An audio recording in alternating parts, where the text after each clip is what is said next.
आता बातमी आहे आजपासून लागू होणाऱ्या नव्या कायद्याची। स्वतंत्र भारताच्या इतिहासात पहिल्यांदाच कायद्याची भाषा आमूलाग्र बदलणार आहे। आजपासून 3 ब्रिटिशकालीन फौजदारी कायदे हद्दपार होत आहेत। त्या जागी भारतीय न्याय संहिता, भारतीय नागरिक सुरक्षा संहिता आणि भारतीय साक्ष अधिनियम हे 3 नवीन कायदे अंमलात येत आहेत। यापुढे सर्व फौजदारी गुन्हे नोंदवण्यापासून ते त्यांचा तपास आणि न्यायालयीन प्रक्रिया नव्या संहितांनुसार राबवली जाणार आहे। त्यामुळे हे नवीन कायदे आता लागू होत आहेत, ज्याचा फायदा हा सर्वसामान्य नागरिकांना होईल अशी खात्री यापूर्वीच देण्यात आली आहे। पूर्वीचे ब्रिटिशकालीन असे कायदे होते आणि त्यामुळे नागरिकांच्या अधिकारांची पायमल्ली करणारे हे कायदे होते अशा स्वरूपाचा आरोप आणि ठपका ठेवण्यात आलाय आणि म्हणूनच या कायद्यांमध्ये काही बदल करण्यात आलेले आहेत। हे बदल करत 3 कायदे आता समोर आणलेले आहेत, ज्या कायद्यांचा अंमल आजपासून होतोय। भारतीय न्याय संहिता आणि इतर 2 कायदे हे लागू करण्यात आलेले आहेत। या कायद्यांमुळे बऱ्यापैकी बदल जो आहे तो पाहायला मिळेल अशी आशा व्यक्त केली जाते। मात्र विरोधकांचा या कायद्यांना मोठ्या प्रमाणात विरोध यापूर्वीच पाहायला मिळालाय। ज्या वेळेला कायदे पारित झाले त्यावेळेला सभागृहात तब्बल 150च्या आसपास खासदार हे थोड्या काळासाठी निलंबित करण्यात आले होते। गोंधळ घातला सभागृहात हे कारण देत त्यांना सभागृहाच्या बाहेर काढण्यात आलेलं होतं आणि त्यानंतर संसदेत हे कायदे मंजूर झाले आणि त्यामुळेच मोठा रोष हा विरोधकांचा आहे। तर भारतीय न्याय संहितेत नेमकं का बदल होत आहेत, कोणते बदल होत आहेत, कोणते कायदे बदलत आहेत ते आपण पाहूयात। भारतीय दंड संहिता ऐवजी भारतीय न्याय संहिता ही आता समोर येते। फौजदारी प्रक्रिया संहिता ऐवजी भारतीय नागरिक सुरक्षा संहिता असं कायद्याचं नामकरण झालंय। पुरावा कायदा ऐवजी भारतीय साक्ष अधिनियम असं कायद्याचं नाव करण्यात आलंय। हे 3 कायदे बदलण्यात आलेले आहेत, त्याची नावही बदलण्यात आली आहेत। तर का बदलतायत गुन्हे कायदे हे आपण बघतोय। आतापर्यंत 1860 साली ब्रिटिशांनी बनवलेले फौजदारी कायदे हे वापरात होते। ब्रिटिशांनी बनवलेले हे कायदे वसाहतवादी पद्धतीचा पुरस्कार करणारे होते। या कायद्यांचा उद्देश भारतीयांचा आवाज दाबणे, न्यायाऐवजी शिक्षेकडेच अधिक कल असणारे असे हे कायदे होते। प्राध्यापक डॉक्टर रणवीर सिंग यांच्या समितीनं 3 कायद्यांचं नामकरण केलंय। तर नव्या कायद्यांवरती आक्षेप काय आहे तेही पाहूयात। कायदे संसदेत मंजूर झाले तेव्हा तब्बल 146 खासदारांना निलंबित करण्यात आलं होतं। कायद्यातील त्रुटी दाखवणाऱ्या तमिळनाडू, पश्चिम बंगालच्या खासदारांचाही यात समावेश होता। तर सविस्तर चर्चेशिवाय 3ही कायदे मंजूर करण्यात आले। नवा भारतीय न्याय संहिता कायदा हा पोलिसांना अमर्याद अधिकार देणारा असा आहे। भारतीय नागरिक सुरक्षा संहितेत पोलिसांना आरोपीची 15 दिवसांची कोठडीही मिळणार आहे। तर गुन्हा घडल्यानंतर 40 ते 60 दिवसात कधीही आरोपींची कोठडी मागता येणार आहे। नव्या साक्ष अधिनियमामध्ये इलेक्ट्रॉनिक पुरावेही मान्य असणार आहेत, मात्र त्यांच्या संरक्षणाविषयी सूचनांचा अभाव आहे हा आक्षेप घेण्यात आलाय। महत्त्वाचे आक्षेप यामध्ये आहेत, ते नेमके काय आहेत तेही आपण पाहूयात। तर भारतीय न्याय संहितेत नवीन काय आहे ते आपण बघतोय। फौजदारी प्रक्रिया संहितेत 484 कलम होती। नव्या भारतीय नागरिक सुरक्षा संहितेत 47 कलम अधिक आहेत आणि आता 531 कलम झाली आहेत। 2 नवीन प्रकरणांची भर पडल्यानं एकूण प्रकरणांची संख्या ही 39 झाली आहे। गुन्हे तपासाला घालण्यात आलेली कालमर्यादा हे नव्या संहितेचं वैशिष्ट्य आहे।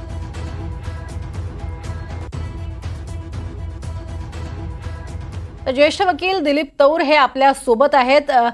दिलीपजी, आपलं स्वागत आहे एनडीटीव्ही मराठीमध्ये। मुळात जे बदल झालेले आहेत कायद्याअंतर्गत त्यावरती आपली पहिली प्रतिक्रिया द्याल। इनफॅक्ट बदल हा म्हणजे प्रत्येक कायद्यामध्ये काळानुसार बदल व्हायलाच पाहिजे। इनफॅक्ट मी तर असं म्हणेल की याला जास्त वेळ लागला हा जो बदल व्हायला, कधीच व्हायला हवा होता। तुम्ही आता तुमच्या इंट्रोडक्टरी जे काही तुम्ही आता सांगितलं त्यामध्ये सांगितलं की कशा पद्धतीनं कधी हा कायदा आला होता आणि कोणते कोणते याच्यात बदल करण्यात आलेले आहेत आणि कोणते कोणते याच्यामध्ये किती सेक्शन्स वाढलेत वगैरे। इनफॅक्ट जसं तुम्ही सेक्शनच्या बाबतीमध्ये जी माहिती दिली, तर याच्यामध्ये मला वाटतं रिपील्स 22 प्रोव्हिजन केले, नवीन सेक्शन 8 टाकलेले आहेत आणि चेंजेस 175 आय थिंक प्रोव्हिजन्स मध्ये झालेले आहेत। सीआरपीसी मध्ये पहिले जुने 498 होते, त्यानंतर 533 ची एंट्री झाली, नवीन रिपील 9 प्रोव्हिजन्स केलेले आहेत आणि 160 मध्ये टिंकरिंग केली, नवीन सेक्शन 8. एव्हिडन्स ऍक्ट मध्ये 167 पहिले होते आणि आता 170 च्या आसपास आहेत आणि एक नवीन सेक्शन ऍड केले. हा बदल अगोदरच का व्हायला पाहिजे होता? Let me first introduce about why this change is important. हा चेंज इम्पॉर्टंट काय आहे की काय कसं असतं की पहिले जे थोडक्यात साध्या भाषेत जर सांगायचं म्हणलं तर पहिले जे युद्ध व्हायचे ते तलवारीवर घोड्यावर जाऊन वगैरे ह्या पद्धतीचे युद्ध व्हायचे किंवा ह्या पद्धतीचे म्हणजे मोठमोठ्या प्रमाणाचे काय असेल ना झगडे वगैरे ह्या पद्धतीने व्हायचे. बरोबर. Time now changed. Now there is a fight between the electronic devices. तुम्ही आता जे नवीन रशियाचं वगैरे युद्ध बघताय तर ड्रोन्स जातात, ते माणूस जातात, ड्रोन जातात आणि शूट करतात. So there is a economic offences. म्हणजे काय झालं की इलेक्ट्रॉनिकली तुमचे क्रिप्टोकरन्सी मध्ये काहीतरी ऑफेन्स होतो किंवा तुमचे कोणीतरी शेअर्स वरच्यावरच विकले जातात आणि पैसे घेऊन जातो माणूस. तुमच्या बँकेमध्ये somebody comes peep into your account and take the money. बरोबर. अशा पद्धतीचे जे गुन्हे आता नवीन होत आहेत म्हणजे electronically and which has a direct impact on the economy of the country. बरोबर. या सगळ्या गोष्टीचा जर विचार लक्षात घेतला तर आपण ही कायदे कधीच जे काही रिव्होल्युशन झालं आपल्याकडे, कम्प्युटर रिव्होल्युशन जे झालं त्याच वेळेस हे कायदे आणणं गरजेचं होतं. That is number 1. Number 2, second is the cyber, which is related to this. That is the cyber offenses. Cyber offenses. आपण त्यासाठी एक नवीन कायदा निश्चित आणलेला आहे, परंतु आयपीसी मध्ये, सीआरपीसी मध्ये आणि एव्हिडन्स ऍक्ट मध्ये त्याच्याशी रिलेटेड म्हणजे प्रोसिजरल लॉ आहे. तुम्ही नवीन कायदा एखाद्या याच्याविषयी आणाल त्या बाबतीत काही हे नाही. परंतु जेव्हा कोर्टमध्ये ह्या केसेस जात असतात त्या कोर्टमध्ये केसेस गेल्यानंतर ते डील करण्यासाठी तुम्हाला प्रोव्हिजनल कायदे असणं गरजेचं असतं आणि ते मला वाटतं की ह्या नवीन कायद्याच्या अनुषंगाने ते सगळं आलेलं आहे. जसं की फॉर एक्झाम्पल इलेक्ट्रॉनिक ऑफेन्सेस जे होतात, तुम्ही व्हॉट्सअप मेसेजेस आहे, तुम्ही ट्विटरवर काहीतरी बोलता आणि तुम्ही सहज त्यापासून निघून जाऊ शकता. कुठलाही तुमच्यावर कुठलाही गुन्हा होत नाही, काही नाही आणि under the name of fundamental rights, under the constitution तुम्ही इमिडिएटली त्याला जाऊ शकता त्याच्या क्लचेसवर. तर मला वाटतं त्याला कुठेतरी हा आळा बसण्याची गरज आहे आणि त्याच्याशी ह्या सगळ्या गोष्टीच्या अनुषंगाने हे सगळे कायदे करण्यात आलेले आहेत. तुम्ही आताच तुमच्या ह्या इंट्रोडक्टरी जे काही मोठे स्पीच म्हणा किंवा तुम्ही जे सांगितलं की कोणते कोणते बदल त्यात करण्यात आले, तर मला ते परत त्यात सांगायची गरज नाही. परंतु सध्या जे चर्चेत आहे तो म्हणजे सेडिशन लॉ. म्हणजे जो काही मीडियामध्ये किंवा जे काही लोकांमध्ये चर्चेत आहे तो सेडिशन लॉच्या बाबतीमध्ये काय केलेलं आहे किंवा टेररिस्ट लॉ याच्यामध्ये काय केलेलं आहे. आपल्याकडे मकोका होता, महाराष्ट्र आपण त्याला महाराष्ट्रामध्ये मोका म्हणतो किंवा ऑर्गनाइज्ड क्राईम म्हणतो.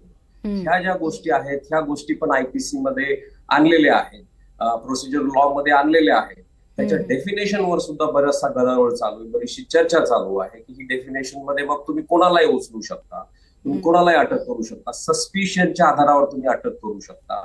अशा प्रकारच्या ही चर्चा चालू आहे त्याच्यावर आणि याचा पॉलिटिकली मिसयूज होऊ शकतो अशा प्रकारच्या चर्चा चालू आहे. Then I come to third part of it, that is right to arrest. Like the पोलिसांना काय असतं ना, ब्रिटिश काळामध्ये काय होतं की ब्रिटिश लोक तर ब्रिटिश होते आणि इथले त्यांचे जे पोलीस असायचे ते इंडियन पोलीस असायचे, राईट.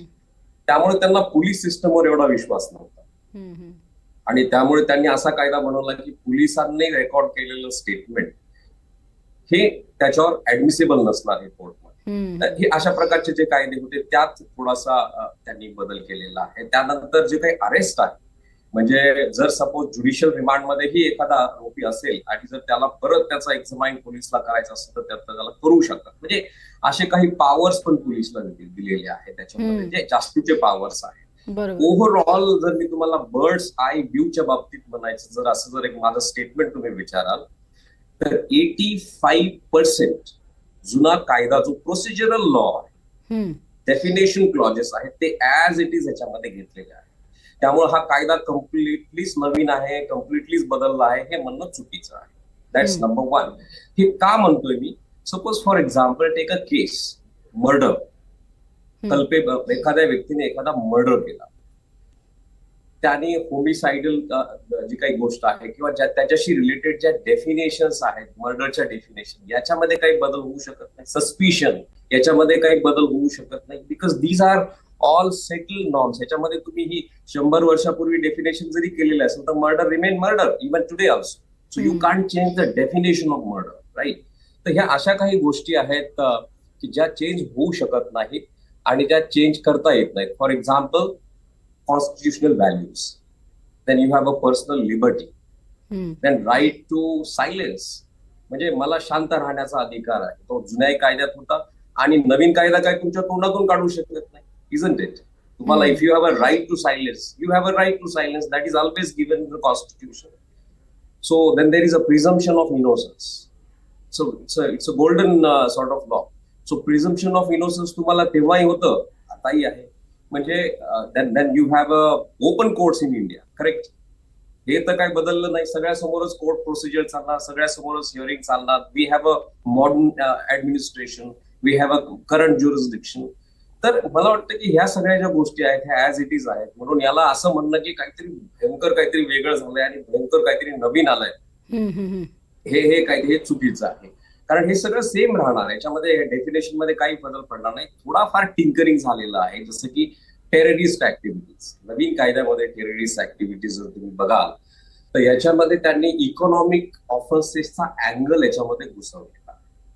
म्हणजे कसं की सपोज तुम्ही असं काही गोष्ट कराल किंवा असं काही लिहाल किंवा असं काही बोलाल, whether it is electronic, whether it is a return, whether it is in the news paper, whether it is in a discussion, की ज्याच्यामुळे तुमच्या स्टेटमेंटमुळे देशाची आर्थिक व्यवस्थेला प्रचंड प्रमाणामध्ये जर धक्का पोहोचत असेल तर असा जो ऍक्ट आहे, असा ऍक्ट हा टेररिस्ट ऍक्टिव्हिटी मध्ये त्यांनी घेतलेला आहे. आणि मला वाटतं की हे थोडंसं याला त्याचा आपण बॅलन्स व्ह्यू घ्यायला पाहिजे. कारण की आजकाल गोष्टी घडतायत तशा. फॉर एक्झाम्पल, पाठीमागे तुम्ही अडानी इश्यू मध्ये बघितलं असेल की there was someone who is sitting in US, he has done short selling, right? And because of that short selling, there was a discussion everywhere in the country. महाराष्ट्रामध्ये आणि total आपलं share market मला वाटतं 5 to 7% down आलं होतं. आणि लाखो रुपये शेअर होल्डरचे, म्हणजे कॉमन शेअर होल्डरचे लाखो करोड रुपये त्यामध्ये गेले होते. सो मला वाटतं की अशा ज्या काही इररिस्पॉन्सिबल गोष्टी होतात, इररिस्पॉन्सिबल गोष्टीला कुठेतरी माणूस थोडंसं धास्ती म्हणा, काळजी न म्हणा, करायचा 10 वेळेस विचार करेल. आजकाल असं होतं की we are living in the heaven actually, because आपल्याकडे एवढे आपण पर्सनल लिबर्टीला एवढं आपल्याकडे भाव आहे किंवा आपल्याला त्याचे एवढे हे आहे, म्हणजे लोक म्हणजे आपल्या कंट्रीमध्ये आपण त्याचा यूज इतका भयंकर करतो. कधी कधी आपण काही चुकीच्या खोट्या गोष्टी बोलून जातो, त्याचा रिपरकेशन्स जे असतात ते अदर साईडवर खूप मोठ्या प्रमाणात होत असतात. आणि मला वाटतं ते कुठेतरी लक्षात ठेवून या गोष्टी केलेल्या आहेत. Then it comes to the evidence act. आणि तुमच्या माहितीसाठी नाव electronical evidences, like WhatsApp messages, whatever mean of messages is been done through electronically, किंवा इलेक्ट्रॉनिक एव्हिडन्स जो आहे तो पण आता साक्षीमध्ये ग्राह्य धरला जाणार नाही. खूप चांगली गोष्ट झालेली आहे. म्हणजे त्यामुळे आता असं कोणी गेट अवे करणं, म्हणजे कोणीतरी काहीतरी एक मेसेज टाकणं आणि it has to be then circulated to thousands and thousands of people, that main source from which the message come cannot now get away easily. Because now in view of this new law, what will happen is that this government, that the police machinery can go to the death of the source. तर ह्या गोष्टी खूप चांगल्या पण झालेल्या आहेत असं वाटतं. नक्कीच दिलीपजी, तुर्तास धन्यवाद या संपूर्ण माहितीसाठी. कारण पोलीस आणि वकिलांसाठी हे कायदे अतिशय महत्त्वाचे असणार आहेत, हे मात्र नक्की. मात्र विरोधक अजूनही या कायद्यांना विरोधच करताना पाहायला मिळतात. धन्यवाद आमच्याशी सविस्तर बोलल्याबद्दल.